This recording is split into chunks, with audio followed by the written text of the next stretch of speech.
भाजपा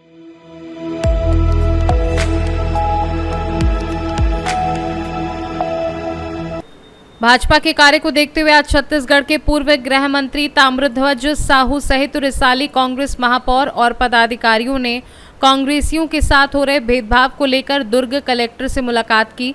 इस दौरान उन्होंने जनहित में हो रहे विकास कार्यों में कांग्रेसी जनप्रतिनिधियों को दरकिनार करने की बात कही। इस दौरान उन्होंने बहुत से मुद्दों पर भाजपा सरकार पर गलत राजनीति का आरोप लगाते हुए कहा कि सिर्फ बंदर बांट कर भाजपा सरकार अपनी मनमर्जी चला रही है, जिसमें कांग्रेस से जुड़े जनप्रतिनिधियों को दरकिनार कर दिया जा रहा है। देखिए और क्या कहा पूर्व गृह मंत्री ताम्रध्वज साहू ने।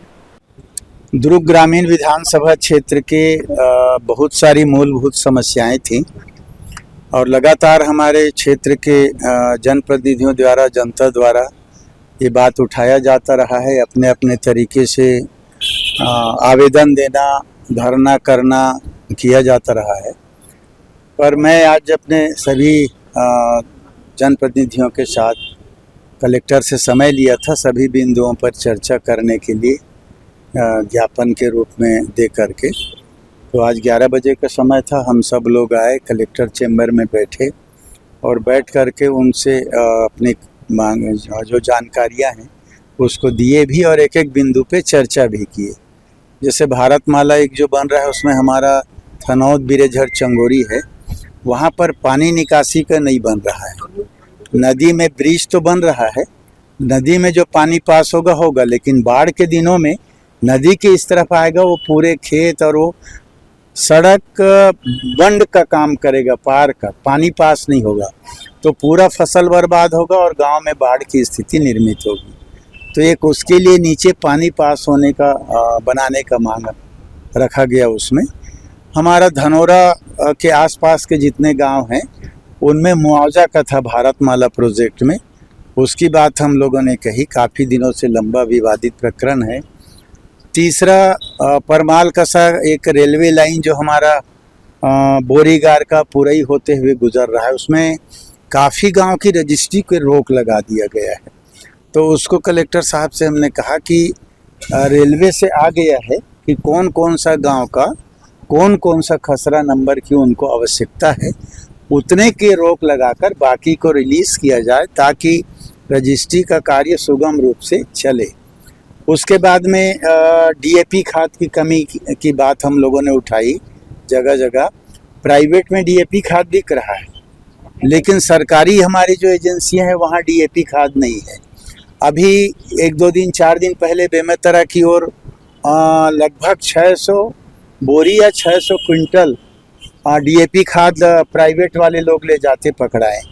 तो प्राइवेट को सुलभ है लेकिन शासकीय एजेंसियों को सुलभ नहीं है। तो उसके विषय में भी हम लोगों ने बात कही। और प्रधानमंत्री आवास की किस्त की राशि है और अन्य जो ग्रामीण अंचल में राशियां जाती हैं गवर्नमेंट की किस्त नहीं जाना, उसकी बात है। एक बड़ी बात दुर्ग जनपद की बात रखी गई, उसमें भेदभावपूर्ण कांग्रेस के जो सदस्य हैं उनको राशि नहीं दिया जा रहा है, भाजपा के सदस्य आपस में बांट रहे हैं। ये अच्छी प्रक्रिया नहीं।